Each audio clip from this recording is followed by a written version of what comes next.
The great north country of British Columbia, Canada, in the rolling foothills between the Rocky Mountains and the plains of Alberta. Plenty of fishing, plenty of hunting, plenty of peace. If ever there was a place to stay put, this was it.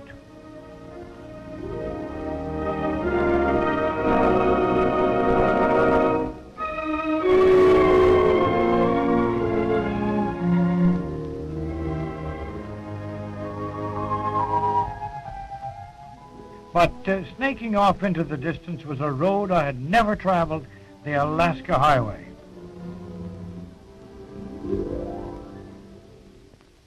Well, sir, it starts at Dawson Creek, mile 0.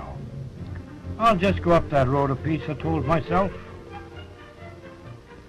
35 miles from the busy railhead of Dawson Creek, the highway crossed the Peace River on a gleaming span that looked like a mirage against the sleeping hills. And somebody else was crossing that bridge, Northward Bound.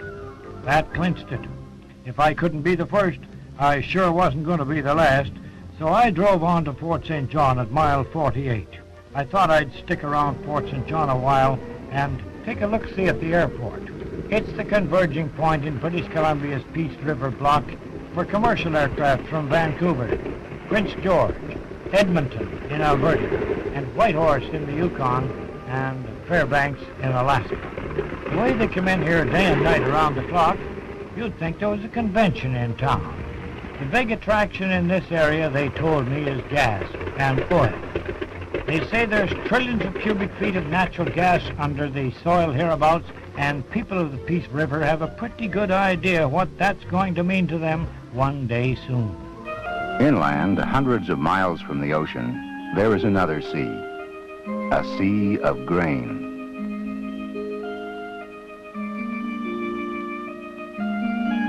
But Dawson Creek, where the Alaska Highway begins, is more than a farming community. The oil pumps nodding like storks among the wheat give evidence that the richness in the earth goes all the way down.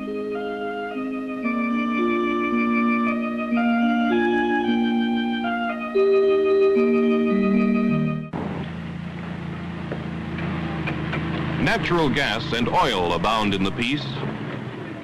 As new discoveries are made and consumer markets broaden, the gathering system reaches out further and further into the hinterland, lacing the countryside with a network of underground pipes.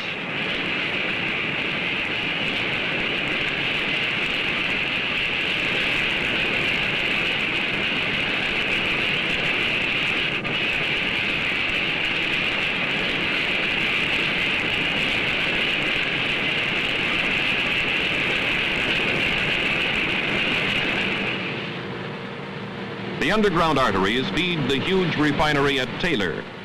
Crude oil and natural gas are pumped to the industrial south through big-inch pipelines.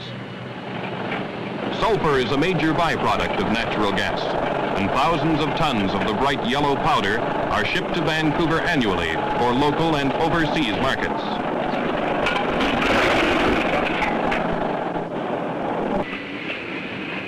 With its oil, gas, and refinery byproducts, the mighty Peace adds its measure to BC's industrial development.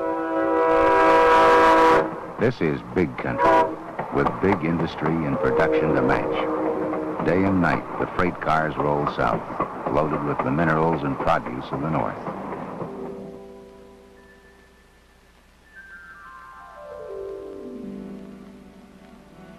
When they build here, they build big. The WAC Bennett Dam is 600 feet high, 1¼ miles long, and ½ a mile thick at the base.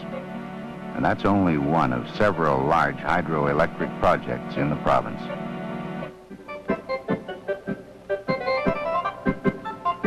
But in spite of the size of the enterprises, the land hasn't been defaced, and there's still room to breathe without feeling hemmed in.